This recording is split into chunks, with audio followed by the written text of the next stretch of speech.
अस्सलाम वालेकुम। आज की वीडियो में हम इलेक्ट्रॉन ट्रांसपोर्ट चेन और ऑक्सीडेटिव फॉस्फोराइलेशन की बात करेंगे। बेसिकली हम बायोलॉजिकल ऑक्सीडेशन की बात करेंगे। वो होता क्या है कि जो आपके माइटोकॉन्ड्रिया वीनो के माइटोकॉन्ड्रिया के अंदर एटीपी की प्रोडक्शन होती है वो कैसे होती है, हम वो चीज़ पढ़ेंगे। एंड होता क्या है कि जो mitochondria it is divided in outer mitochondrial membrane, inner mitochondrial membrane और माइटोकॉन्ड्रिया का मैट्रिक्स। अब होता क्या है कि जो आउटर माइटोकॉन्ड्रियल मेम्ब्रेन है वहाँ पे कुछ प्रोटीन्स होती हैं, कुछ प्रोटीन चैनल्स होते हैं जिनका नाम पोरिन होता है, PORIN। उन पोरिन का काम क्या होता है कि उन पोरिन के थ्रू काफ़ी आयंस, काफ़ी आपके क्या कहते हैं कंपाउंड्स इजीली पास इन कर जाते हैं। लेकिन होता है कि बीच में जो इंटर मेम्ब्रेन स्पेस है वो ज़्यादातर वहीं पर अकुमुलेट करने लग जाते हैं, क्योंकि जो इनर माइटोकॉन्ड्रियल मेम्ब्रेन होती है, इनर माइटोकॉन्ड्रियल मेम्ब्रेन जो है वो काफ़ी वो होती है कि वो काफ़ी उसके पास चैनल्स कम होते हैं और काफ़ी रिस्ट्रिक्ट कराती है कि उस इनर माइटोकॉन्ड्रियल मेम्ब्रेन के थ्रू आपकी जो चीज़ें हैं वो इजीली मैट्रिक्स के अंदर या मैट्रिक्स से वापस साइटोसोल के अंदर नहीं आ सकती। तो इसलिए इनर माइटोकॉन्ड्रियल मेम्ब्रेन के अंदर कुछ आपके वो होते हैं, कुछ कैरियर्स होते हैं जिनके थ्रू फिर वो जो चीज़ें हैं वो ट्रैवल करती हैं और उनके थ्रू फिर जो इलेक्ट्रॉन्स वगैरह है वो ट्रैवल करते हैं। वो ट्रैवल करके फिर वो एक एनर्जी जनरेट करते हैं।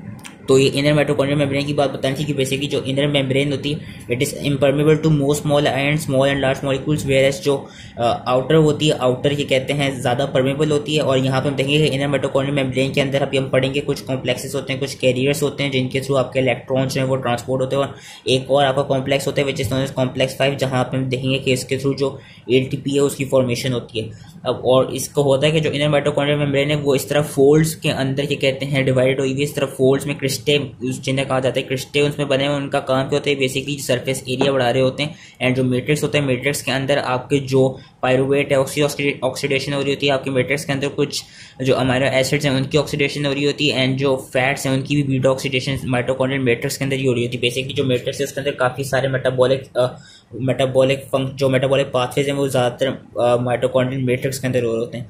अब होता क्या है कि जो आपके कुछ कैरियर्स होते थे, अपने जो कुछ वो अपने रिड्यूसिंग इक्विवेलेंट्स होते हैं जिस तरह NADH वगैरह हो गया, वो आप एनर्जी प्रोड्यूस कैसे करते हैं। मैंने कहा था कि NADH 3 ATP देता है, या कुछ किताबों में 2.5 ATP लिखा हुआ है। एंड जो FAD है वो 2 ATP देता है, या कुछ किताबों में 1.5 ATP लिखा है। वो देता है कैसे, बेसिकली वो कुछ इलेक्ट्रॉन्स कैरी करते हैं, फिर वो उन इलेक्ट्रॉन्स को कुछ कॉम्प्लेक्सेस के अंदर डाल देते हैं जिससे फिर वो इलेक्ट्रॉन्स ट्रैवल करते हैं। और इस चीज़ को ही कहा जाता है इलेक्ट्रॉन ट्रांसपोर्ट चेन, के इलेक्ट्रॉन एक चेन की फॉर्म में ट्रैवल कर रहे होंगे। होता क्या है, हमने काफ़ी सारी जितनी भी वीडियोस हैं उनमें कुछ डिहाइड्रोजिनेस रिएक्शंस पढ़े, कुछ ऐसे रिएक्शंस पढ़े जिनमें डिहाइड्रोजिनेस एंजाइम्स यूज होते हैं। उन डिहाइड्रोजिनेसिस का काम क्या होता है कि बेसिकली जिस तरह उन्होंने यहाँ पे भी दिखाया है कि ग्लिसरॉल्डिहाइड 3-फॉस्फेट डिहाइड्रोजिनेस है, या हमने क्या कहते हैं TCS साइकिल में जो पढ़ा था अल्फा कीटोग्लूटारेट डिहाइड्रोजिनेस या आइसोसिट्रेट डिहाइड्रोजिनेस। इन डिहाइड्रोजिनेस का फंक्शन ही होता है कि बेसिकली ये जो भी सबस्ट्रेट होता है ना, उस सबस्ट्रेट से 2 हाइड्रोजन लेके इस NAD प्लस के मॉलिक्यूल में डाल देते हैं। तो यानी ये जो NAD प्लस है इसको रिड्यूस कर देते हैं और वो जो ये वाला सब्सटेंस है, जो सबस्ट्रेट था, वो ऑक्सीडाइज हो जाता है। बेसिकली डिहाइड्रोजिनेस कराता है कि जिस तरह यहाँ पे 2 NAD प्लस आए थे तो इसने इस ग्लिसरॉल्डिहाइड 3-फॉस्फेट से 2 हाइड्रोजन निकाले और 2 NAD प्लस को दे दिए। उससे हुआ क्या कि जब हाइड्रोजन इसके पास यहाँ आ गए 2 हाइड्रोजन, तो उससे NAD plus NADH plus H plus में कन्वर्ट हो गया और वो जो सबस्ट्रेट था वो ऑक्सीडाइज हो जाएगा क्योंकि उसके पास से हाइड्रोजन रिमूव हो गए। वेरेज जो NAD होता है वो रिड्यूस हो जाता है। अब करता क्या है कि ये जो NAD रिड्यूस हो जाता है, आगे सारे जितने भी रिएक्शन हैं यहाँ पे भी ये होता है कि NAD प्लस जो है उसमें जिस तरह मैलेट ऑक्सैलोएसिटेट में कन्वर्ट होता है, इसी तरह होता है कि मैलेट से 2 हाइड्रोजन निकले, वो NAD प्लस के अंदर गए और NAD प्लस ने NADH बना दिया और H प्लस बना दिया। अब होता क्या है कि NADH और जो H प्लस हैं ये फिर आपकी जो इनर माइटोकॉन्ड्रियल मेम्ब्रेन है वहाँ पे एक कॉम्प्लेक्स 1 होता है, कॉम्प्लेक्स 1 में जाते हैं। पहले मैं एक बात बताता हूँ कि आपके इनर माइटोकॉन्ड्रियल मेम्ब्रेन के अंदर 5 कॉम्प्लेक्स 1 होते हैं। कॉम्प्लेक्स 1, 2, 3, 4 और 5 हम आगे पढ़ेंगे। जो 1 है, 1 की जो एक्टिविटी है वो NADH डिहाइड्रोजिनेस वाली है। इसमें एक फ्लेवन प्रोटीन होती है जिसका नाम होता है फ्लेवन मोनोन्यूक्लियोटाइड, और इसके पास आयरन सल्फर के भी कंपाउंड्स होते हैं। जो कॉम्प्लेक्स 2 है, कॉम्प्लेक्स 2 हमने पढ़ा था कि ये भी इनर माइटोकॉन्ड्रियल मेम्ब्रेन होती है। हमने TCS साइकिल में पढ़ा था कि इसके पास सक्सीनल डिहाइड्रोजिनेस वाली एक्टिविटी होती है। इसमें जो फ्लेवो प्रोटीन होती है वो FAD होती है और इसमें भी आयरन सल्फर कॉम्प्लेक्सेस होते हैं। फिर जो कॉम्प्लेक्स 3 होता है, कॉम्प्लेक्स 3 के अंदर साइटोक्रोम B और साइटोक्रोम C1 पाया जाता है और उसमें भी आयरन सल्फर के कॉम्प्लेक्स होते हैं। और जो कॉम्प्लेक्स 4 होता है, कॉम्प्लेक्स 4 के अंदर कॉपर पाया जाता है एंड साथ में इसके पास साइटोक्रोम A और साइटोक्रोम A3 होता है।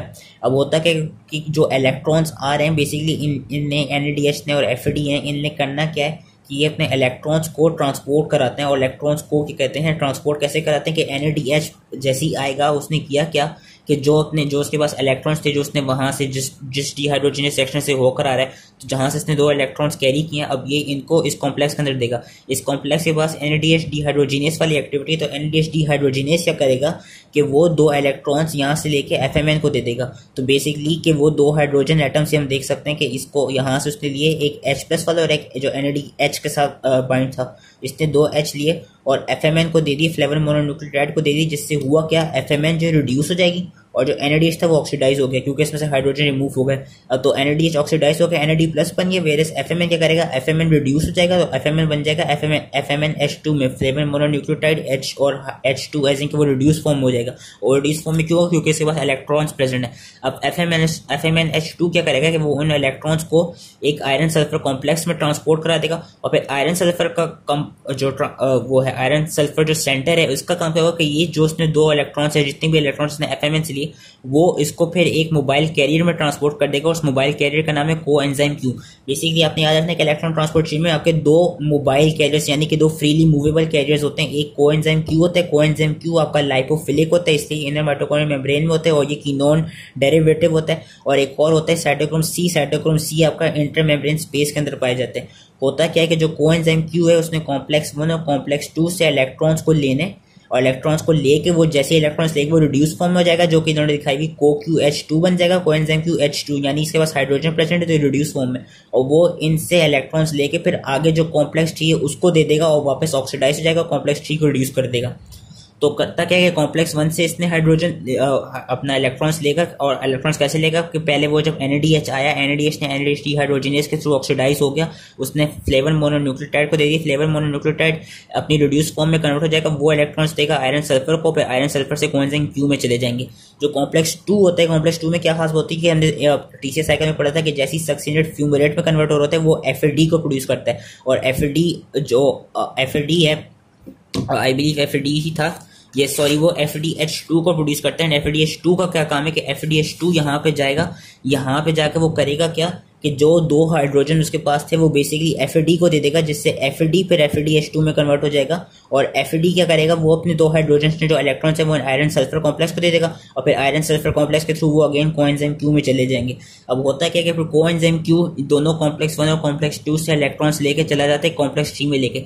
कॉम्प्लेक्स 3 में क्या होता है, कॉम्प्लेक्स 3 के पास साइटोक्रोम B एक प्रोटीन प्रेजेंट होती है, साइटोक्रोम C1 होती है और आयरन सल्फर कंपाउंड होता है। अब यहाँ पे एक चीज याद रखनी कि यहाँ पे ये जो आयरन है ना, ये बेसिकली जो आयरन है ये हीम वाला आयरन नहीं होता, मतलब हीमोग्लोबिन वाला, ये जो आयरन की प्रोटीन होती है ये हीम प्रोटीन ही होती, लेकिन ये हीमोग्लोबिन वाला आयरन नहीं होता। इसका मतलब है कि जो हीमोग्लोबिन वाला आयरन होता है वो हमने देखा कि वो सिर्फ अपनी Fe2+ फॉर्म में रहता है, वैसे यहाँ वाला आयरन जो है ये अपनी Fe2+ फॉर्म में भी बदल सकता है और Fe3+ फॉर्म में भी बदल सकता है। कैसे होगा क्या कि ये अभी जो आयरन सल्फर कॉम्प्लेक्स है यहाँ पे जो आयरन है वो अपनी Fe3+ वाली फॉर्म में होगा।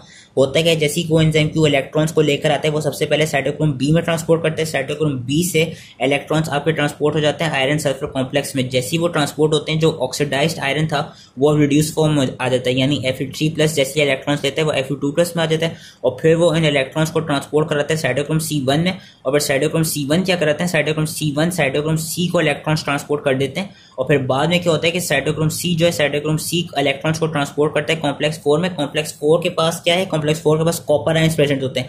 कॉपर अपनी 2+ मायोटी में भी होता है और 1+ मायोटी में भी होता है। जो कॉपर A है ये बेसिकली साइटोक्रोम A के साथ एसोसिएटेड है, where copper B cytochrome A3 के साथ एसोसिएटेड है। होता क्या है कि जो कॉपर होता है जैसे ही साइटोक्रोम C अपने इलेक्ट्रॉन्स इसे ट्रांसपोर्ट करता है साइटोक्रोम A को पहले, तो जो कॉपर 2+ है वो कॉपर 1+ में रिड्यूस हो जाता है, और फिर ये साइटोक्रोम A क्या करता है, साइटोक्रोम A3 को अपने इलेक्ट्रॉन्स ट्रांसपोर्ट कर देता है, जिससे जो ये वाला कॉपर था ये फिर वापस अपनी ऑक्सीडाइज फॉर्म में आ जाता है क्योंकि इसने इलेक्ट्रॉन्स ट्रांसपोर्ट कर दी, एंड जो कॉपर B होते हैं वो अपनी रिड्यूस फॉर्म में आ जाते हैं। और कॉम्प्लेक्स 4 की खास बात याद रखनी कि इसको साइटोक्रोम C ऑक्सीडेज भी कहा जाता है क्योंकि ये वाहिद कॉम्प्लेक्स है जो ऑक्सीजन के साथ डायरेक्टली रिएक्ट करता है, और ये ऑक्सीजन के साथ जब रिएक्ट करते हैं तो करता है ये ऑक्सीजन को रिड्यूस कर देता है, रिड्यूस करके बना देता है H2O।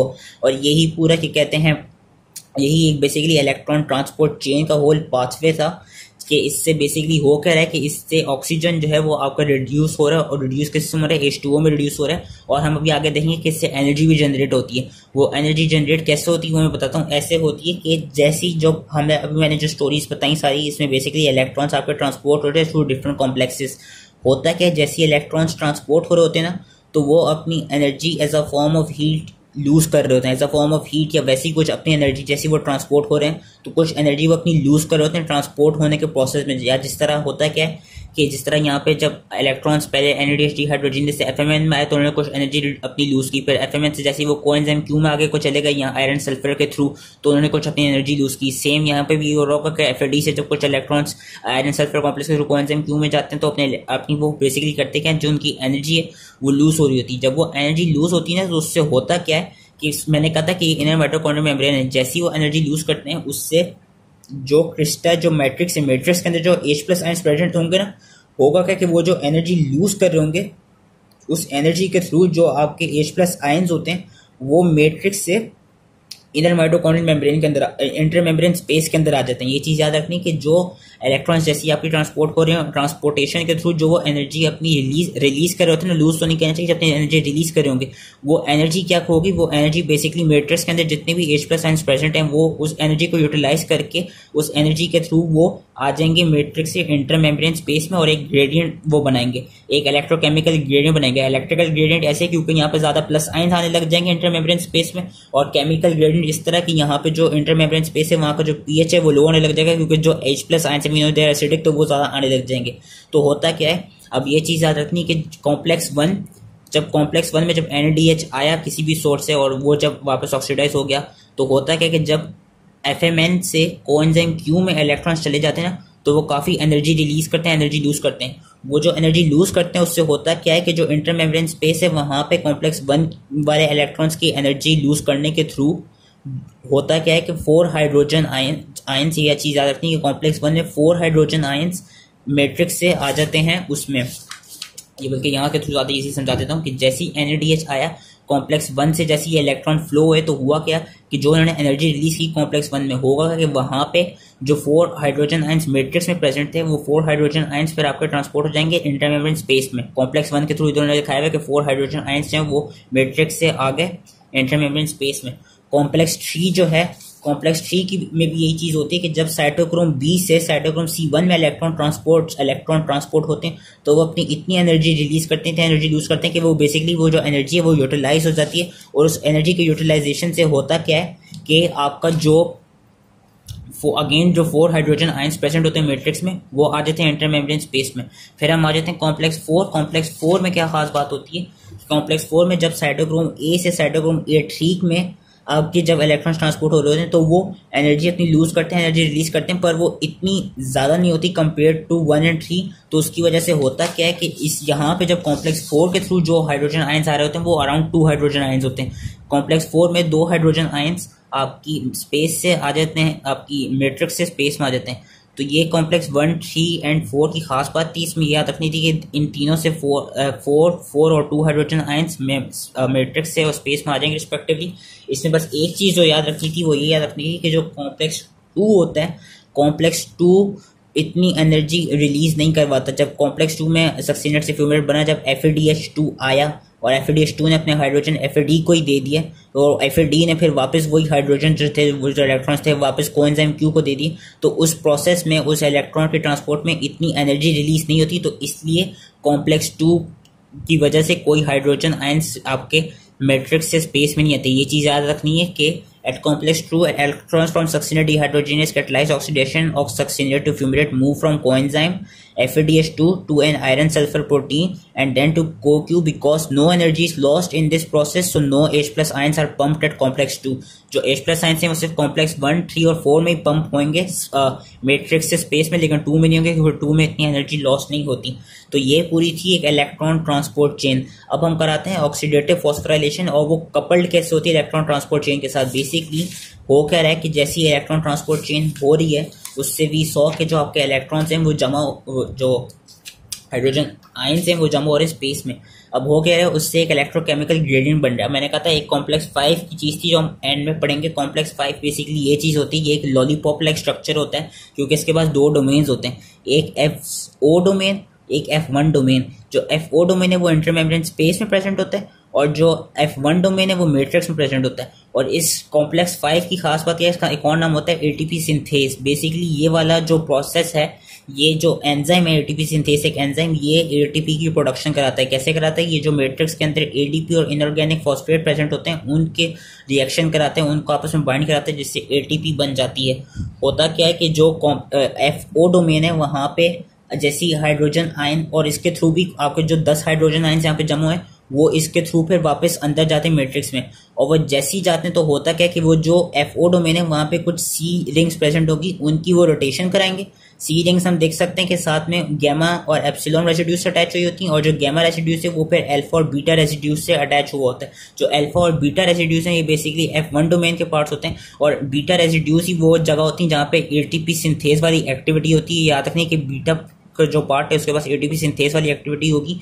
एंड होता क्या है कि जैसे 10 हाइड्रोजन जाते हैं ना इसके थ्रू, वैसी आपकी एटीपी की प्रोडक्शन होती है। और कितनी एटीपी की होती है? अराउंड 2.5 एटीपी की। अब ये चीज मैंने यहाँ पे समझानी थी कि होता क्या है कि जब कॉम्प्लेक्स 1 से 4 हाइड्रोजन है और कॉम्प्लेक्स 3 से 4 हाइड्रोजन है, तो ये देखा गया है कि 4 हाइड्रोजन जब एक एटीपी सिंथेस से 4 हाइड्रोजन आयंस, क्योंकि एक इलेक्ट्रोकेमिकल ग्रेडियंट बना हुआ है ना यहाँ पे, इलेक्ट्रिकल ग्रेडियंट इस तरह यहाँ पे ज्यादा पॉजिटिविटी आ रही है, केमिकल ग्रेडियंट इस तरह यहाँ पे ज्यादा एसिडिक एनवायरनमेंट बन रही है। तो होता क्या कि जब 4, ये चीज याद रखनी कि जब 4 हाइड्रोजन आयंस इसके थ्रू ट्रेवल करते हैं तो उससे एक एटीपी की फॉर्मेशन होती है। तो ये देखा गया कि जब कॉम्प्लेक्स 1 से 4 हाइड्रोजन है तो वो एक तरह से एक एटीपी की फॉर्मेशन करेंगे, कॉम्प्लेक्स 3 से 4 है तो वो भी एक एटीपी की प्रोडक्शन करेंगे, कॉम्प्लेक्स 4 से 2 है तो वो 0.5 एटीपी की प्रोडक्शन कराएंगे। और ये चीज अगर आपको समझ आ गई तो इससे फिर आपको ये समझ आ जाएगी कि इसीलिए इस प्रोसेस की वजह से ही जो NADH है वो 2.5 एटीपी प्रोड्यूस करता है, जिसको अब कुछ किताबों में 3 एटीपी कहा जाता है। लेकिन NADH इसीलिए 2.5 एटीपी प्रोड्यूस करता है क्योंकि NADH जब वो आता है तो वो सबसे पहले कॉम्प्लेक्स 1 में ही जाता है, और कॉम्प्लेक्स 1 में जब वो जाता है वहां पे जब वो अपने इलेक्ट्रॉन्स डोनेट कर देगा और इलेक्ट्रॉन जब वहां से ट्रेवल कर लेंगे तो वी सॉ के कॉम्प्लेक्स 1 से 4 हाइड्रोजन आयंस पंप होंगे from matrix to space. And since we saw के जो 4 हाइड्रोजन आयंस हैं वो एक एटीपी की प्रोडक्शन कराते हैं, तो इस तरह देख सकते हैं कि NADH ने बेसिकली यहाँ से इलेक्ट्रॉन्स ट्रांसपोर्ट कराना शुरू किए थे। तो यहाँ से 4 हाइड्रोजन रिलीज हुए, यहाँ पे एक एटीपी बना, यहाँ से भी 4 रिलीज हुए कॉम्प्लेक्स टी से, यहाँ से भी एक एटीपी बना, यहाँ से सिर्फ 2 रिलीज हुए तो यहाँ से 0.5 एटीपी बना, तो 0.5 एटीपी बना। इसलिए NADH gives rise to 2.5 ATP. अब FAD 1.5 एटीपी क्यों बनाता है, जिसको कुछ किताबों में 2 एटीपी दिया गया, वो 1.5 एटीपी इसलिए बताता है क्योंकि जो FAD है वो कॉम्प्लेक्स 1 को बाईपास करता है। FAD डायरेक्टली आता है कॉम्प्लेक्स 2 में, एंड वी सॉ के कॉम्प्लेक्स 2 में कोई हाइड्रोजन आयंस की पंपिंग नहीं होती। जब कोई हाइड्रोजन आयंस पंप होंगे नहीं यहाँ पे, क्योंकि मैंने ये चीज पढ़ के दिखाई थी कि क्योंकि इतनी एनर्जी लॉस होती नहीं है तो इसलिए hydrogen ions are not pumped at complex 2। इसीलिए होता क्या है कि जो FAD है उसने यहाँ पे कोई हाइड्रोजन आयंस पंप किए नहीं, लेकिन फिर उसने अपने इलेक्ट्रॉन्स डोनेट कर दी कोएंजाइम Q को, और कोएंजाइम Q से वो वापस आगे फिर कॉम्प्लेक्स 3 और 4 में चले गए। एंड वी सॉ के कॉम्प्लेक्स 3 4 हाइड्रोजन आयंस पंप कर रहा था तो उससे FAD ने एक एटीपी बनाया, और यहाँ पे 2 हाइड्रोजन आयंस पंप कर रहा था इसलिए यहाँ पे FAD ने 0.5 एटीपी बनाया। इसी वजह से जो FAD होता है वो 1.5 एटीपी रिलीज करता है, और जो NADH होता है वो 2.5 एटीपी प्रोड्यूस करता है, सॉरी रिलीज नहीं करता, वो प्रोड्यूस करता है। ये एक इंपॉर्टेंट चीज थी, इसको याद रख लेना है, और ये इसीलिए हो रही होती है। होप कि इजीली समझ में आ गए हो। बाकी जो ये ऑक्सीडेटिव फॉस्फोराइलेशन है, ये जो प्रोसेस होते हैं जिसमें हाइड्रोजन आयंस आपके इसको क्या कहते हैं इस एटीपी सिंथेस के थ्रू ट्रेवल कर रहे हैं और मेम्ब्रेन स्पेस में जाके एटीपी की प्रोडक्शन करा रहे हैं, इस प्रोसेस को ऑक्सीडेटिव फॉस्फोराइलेशन कहते हैं। और ये कपल्ड क्यों है इलेक्ट्रॉन ट्रांसपोर्ट चेन के साथ? ये कपल्ड इस तरह है क्योंकि देखा गया कि जब इलेक्ट्रॉन ट्रांसपोर्ट चेन हो रही होगी तो उससे हो क्या रहा होगा कि जो हाइड्रोजन आयंस हैं उनकी जो कॉन्सेंट्रेशन स्पेस में वो बढ़ रही होगी, और जैसे ही हाइड्रोजन आयंस की कॉन्सेंट्रेशन स्पेस में बढ़ेगी वैसी जो एटीपी सिंथेस है उसके लिए सबस्ट्रेट, उसके लिए H+ आयंस प्रेजेंट होंगे और H+ आयंस इजीली उसके थ्रू पास कर जाएंगे एंड देन वो एटीपी की प्रोडक्शन करा देंगे। तो इसलिए ऑक्सीडेटिव फॉस्फोराइलेशन आपके इलेक्ट्रॉन ट्रांसपोर्ट चेन से कपल्ड हुई होती है। और जो ये थ्योरी है इस थ्योरी को बेसिकली कीमियोस्मोटिक थ्योरी कहा जाता है, कीमियोस्मोटिक हाइपोथेसिस कहा जाता है। हाइपोथेसिस यही है कि जो प्रोटॉन है कि जो इलेक्ट्रॉन है they are coupled to ATP phosphorylation by pumping of H+ across inner mitochondrial membrane from the matrix to intermembrane space by complexes 1, 3 and 4 for each pair of electron transfer for NADH to O2। ये वही चीजें जो मैं सारी बता चुका हूँ कि इलेक्ट्रिकल ग्रेडियंट बनता है, केमिकल ग्रेडियंट बनता है, और होता क्या कि जैसी आपकी वो ट्रांसपोर्ट हो जाते हैं उससे एक एनर्जी डिराइव होती है जिसकी वजह से एटीपी की सिंथेसिस हो जाती है। वो एटीपी सिंथेसिस के थ्रू होती है। 2 डोमेन्स होते हैं FO एंड F1।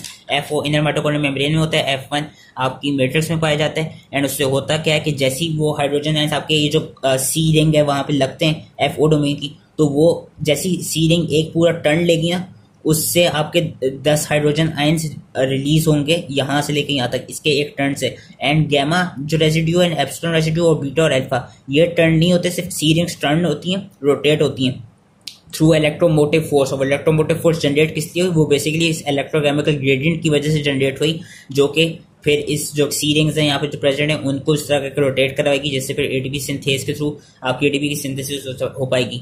तो ये थी इसकी सारी स्टोरी। आई होप ये इसलिए समझ में आ गया। बस अब हम इसके कुछ इनहिबिटर्स की बात कर लेते हैं जो कि एटीपी की प्रोडक्शन को रोक सकते हैं। होता क्या है कि इन्होंने दिखाया है कॉम्प्लेक्स 1 के जो इनहिबिटर हैं वो है एक एमिटल और रोटीनन। रोटीनन बेसिकली एक क्या कहते हैं, आई बिलीव, मैं अगर रॉन्ग हो तो मैं डिस्क्रिप्शन में सही से बता दूंगा। रोटीनन आपका फिशेस के अंदर ज़्यादा पाया जाता है एंड पेस्टिसाइड भी होता है रोटीनन।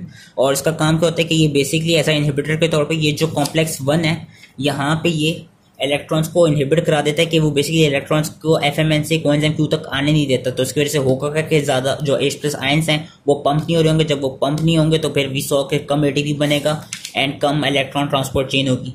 फिर जो आपका कॉम्प्लेक्स 3 है उधर क्या होता है, वहाँ का एंटीमाइसिन ए एक इनहिबिटर देखा गया, एक BAL भी होता है वो भी इनहिबिटर देखा गया, स्ट्रेटजी में लिखा हुआ है। एंड साथ में कुछ हाइपोग्लाइसीमिक ड्रग्स होते हैं वो भी जो कॉम्प्लेक्स 3 उसको इनहिबिट कर देते हैं। इनहिबिट कैसे करते हैं कि वो बेसिकली जो इलेक्ट्रॉन्स हैं उनकी जो ट्रांसपोर्ट हो रही होती है साइटोक्रोम B से C1 तक, वो उसको इनहिबिट कर देते हैं, जिसकी वजह से अगेन कॉम्प्लेक्स 3 में फिर कोई हाइड्रोजन आयंस पंप नहीं होंगे एंड जो आगे के प्रोसेसेस हैं वो पूरे हो नहीं पाएंगे। फिर जब यहाँ पे इलेक्ट्रॉन ट्रांसपोर्ट हो नहीं पा रहे होंगे तो उसकी वजह से जो कॉम्प्लेक्स 4 है वहाँ पे भी इलेक्ट्रॉन्स जो हैं वो ट्रांसपोर्ट हो नहीं पा रहे होंगे, तो इसमें भी जो एटीपी की प्रोडक्शन है वो कम हो जाएगी।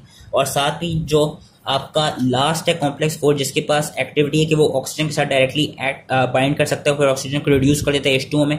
वहाँ के भी कुछ इनहिबिटर्स हैं, कुछ पॉइजनस इनहिबिटर्स हैं, जिस तरह साइनाइड आयंस हो गए, कार्बन मोनोक्साइड हो गया, H2S हो गया और सोडियम अजाइड हो गया, हाइड्रोजन सल्फाइड हो गया एंड सोडियम अजाइड हो गया। तो ये थे इलेक्ट्रॉन ट्रांसपोर्ट चेन के सारे इनहिबिटर्स। यहाँ पे एक और बताना भूलिएगा, स्ट्रेटजी में लिखा है, स्ट्रेटजी में एक अच्छा सा टेबल उसको पढ़ लीजिएगा। एक और इनहिबिटर होता है यहाँ पे which is known as piericidin A, which is your antibiotic, वो भी कॉम्प्लेक्स 1 को इनहिबिट कर देती है। अब हम बात करते हैं कि ऑक्सीडेटिव फॉस्फोराइलेशन को कौन इनहिबिट कर रहा होता है। उसके बेसिकली कुछ अनकपलर्स होते हैं, अनकपलर्स प्रोटीन होती हैं, कुछ तो फिजियोलॉजिकल होती हैं और वो क्या कराती हैं कि वो बेसिकली जो एनर्जी, वो एटीपी की सिंथेसिस को रोक के हाइड्रोजन आयंस जिस एनर्जी के थ्रू यहाँ पे जा रहे हैं ना, वो जो एनर्जी लग गई है हाइड्रोजन आयंस को यहाँ से यहाँ तक ट्रांसपोर्ट होने में, क्योंकि बेसिकली हो कह रहा है कि जब हाइड्रोजन आयंस यहाँ से यहाँ तक ट्रांसपोर्ट हो रहे हैं तो वो एक इलेक्ट्रोमोटिव फोर्स प्रोवाइड कर रहे हैं। इसको वो कैसे प्रोवाइड कर रहे हैं, वो बेसिकली वो भी एक एनर्जी जनरेट कर रहे हैं। होता क्या है कि अगर वो इजीली यहाँ से यहाँ पर ट्रांसपोर्ट हो जाए तो वो जो एनर्जी जनरेट करेंगे वो इन अ फॉर्म ऑफ हीट निकल जाएगी। एंड यही देखा गया है कि कुछ अनकपलिंग प्रोटीन्स होती हैं वो क्या कराती हैं, स्पेशली थर्मोजेनिन का ये देखा गया है जो कि अनकपलिंग प्रोटीन 1 है, जो कि जो आपके मैमल्स में जो ब्राउन एडिपोसाइट्स हैं वो वहाँ पाई जाती हैं और वो इन्फेंट्स में ज़्यादा ज़रूरी होती हैं, इन्फेंट्स को कोल्ड से बचाती हैं। होता क्या है कि ब्राउन एडिपोसाइट्स के अंदर कुछ अनकपलिंग प्रोटीन्स होते हैं, जिस तरह अनकपलिंग प्रोटीन 1 हो गई, वो क्या कराती हैं कि वो जो एटीपी सिंथेस है बेसिकली उसको इनहिबिट कर देती हैं, उसके आई बिलीव उसके F1 डोमेन को इनहिबिट कर देती हैं, जिसकी वजह से होता क्या है कि जो आपके प्रोटॉन्स हैं जो कि आ रहे थे वो फिर without the use of complex 5 easily mitochondrial matrix के अंदर ट्रांसपोर्ट हो जाते हैं और वो जो energy in form of heat release करते हैं। तो फिर वो होता क्या है कि वो जो गर्माहट होती है वो इसलिए होती है क्योंकि वो हीट की फॉर्म में निकल रही होती है। बेसिकली होता क्या है कि uncoupling proteins which occur in the mitochondrial membrane of amylase, these proteins form channels, ये चैनल्स बना देती हैं जिनके थ्रू जो हाइड्रोजन आयंस हैं वो वापस मैट्रिक्स में चले जाएंगे, में एंटर हो जाएंगे। कि हाइड्रोजन आयंस को ये वाली प्रोटीन ही चाहिए होगी वापस मैट्रिक्स में जाने के लिए, जो अनकपलिंग प्रोटीन्स हैं वही कुछ चैनल्स बना देंगी जिनके थ्रू जो हाइड्रोजन आयंस हैं वो इजीली मैट्रिक्स के अंदर चले जाएंगे। और उससे होगा क्या कि वो फिर जो एनर्जी प्रोड्यूस करेंगे वो रिलीज रहेगी इन अ फॉर्म ऑफ हीट। और यही देखा गया एक प्रोटीन में जिसका नाम है thermogenin, which is responsible for heat production in the mitochondrial rich brown adipocytes of mammal. कि उसमें होता क्या है कि ब्राउन फैट जो है, ब्राउन फैट का जो फैट है वो हीट रिलीज करता है। वो हीट कैसे रिलीज करता है, वो इसी के थ्रू रिलीज करता है कि वो जो हाइड्रोजन आयंस हैं उनके चैनल्स बना देता है कि वो जिनके थ्रू वो इजीली मैट्रिक्स में चले जाते हैं और वो हीट प्रोड्यूस करते हैं। और कुछ और जो आपकी अनकपलर्स देखे गए सिंथेटिक अनकपलर्स, जिसमें आपका 2,4-डाइनाइट्रोफिनोल है, एक लाइपो जिसको आयोनोफोर भी कहा जाता है, जो कि लाइपोफिलिक कैरियर है हाइड्रोजन आयंस का। जिसके थ्रू 2,4-डाइनाइट्रोफेनॉल दिया जाता है, जो कि अब तो देना बंद कर दिया। इसके थ्रू भी देखा गया है कि ये इजीली हाइड्रोजन आयंस को जो स्पेस में प्रेजेंट होते हैं उनको इजीली मैट्रिक्स में ट्रांसपोर्ट करा देता है। एक जो आपका जो मैं बताना भूल गया, एस्पिरिन जो पैनाडोल है वो भी देखा गया कि वो भी अनकपलर के तौर पे काम करती है। वो कैसे काम करती है कि आप लोगों ने देखा होगा कि जब बुखार होता है तो जब आप पैनाडोल लेते हैं तो पैनाडोल लेने के बाद एकदम से आप लोगों को ज्यादा पसीना आता है, ज्यादा गर्माहट निकलती है। वो ज्यादा गर्माहट इसलिए निकलती है क्योंकि वो कराती क्या है कि वो जो एटीपी सिंथेस है जो कॉम्प्लेक्स 5 है उसको इनहिबिट कर देती है। उसको इनहिबिट होने की वजह से होता क्या है कि जो हाइड्रोजन आयंस आपके माइटोकॉन्ड्रियल मेम्ब्रेन की स्पेस में जो प्रेजेंट होते हैं वो फिर मैट्रिक्स में जा रहे होते हैं easily without the use of complex 5, और वो एक हीट जनरेट कर रहे होते हैं। वो जो हीट जनरेट कर रहे होते हैं ना, वो बेसिकली वो हीट हमें कहते हैं हमें फील हो रही होती है जब हम पैनाडोल खाते हैं। So that was synthetic uncoupler. एक और जो आपका अनकपलर है उसका नाम है ओलिगोमाइसिन। ओलिगोमाइसिन क्या कराता है? ओलिगोमाइसिन इंपॉर्टेंट है, बेसिकली एक ड्रग है। ये जो FO डोमेन है इसका, उसके साथ जाके बाइंड कर जाता है। उसके साथ जाके बाइंड होने से करता है कि वो जो H+ आयंस के चैनल्स हैं, ये जो चैनल था बेसिकली इसको क्लोज कर देता है, जिसकी वजह से H+ आयंस हैं वो फिर अगेन वही स्टोरी कि वो इजीली जा नहीं पाते अंदर स्पेस के अंदर, जा नहीं पाते, जिसकी वजह से होगा क्या, ATP की प्रोडक्शन नहीं होगी। एंड आपकी इसमें देखा गया कि इसमें इतनी हीट रिलीज नहीं होती। हीट जो रिलीज होती है वो ज्यादातर वो हीट रिलीज क्यों नहीं हो रही थी ओलिगोमाइसिन में? इसलिए नहीं हो रही होती क्योंकि जो अनकपलिंग प्रोटीन्स थी ना वो हाइड्रोजन चैनल्स बना देती हैं। तो हाइड्रोजन चैनल्स के थ्रू जो स्पेस है, स्पेस से मैट्रिक्स के अंदर इजीली हाइड्रोजन आयंस चले जाते हैं। लेकिन ओलिगोमाइसिन क्या कराती है कि वो एक तो FO के साथ जाके बाइंड कर जाती है, दूसरा कि वो कोई चैनल्स नहीं बनाती। वो जो हाइड्रोजन आयंस यहाँ पे प्रेजेंट होती हैं उनको यहाँ पे अकोमुलेट करने लग जाती है। इसलिए ओलिगोमाइसिन के थ्रू देखा गया कि कोई हीट रिलीज नहीं होती। कि this drug binds to FO domain of ATP synthase, closing the H+ channels and preventing re-entry of H+ into matrix, thereby inhibiting phosphorylation of ATP to ATP.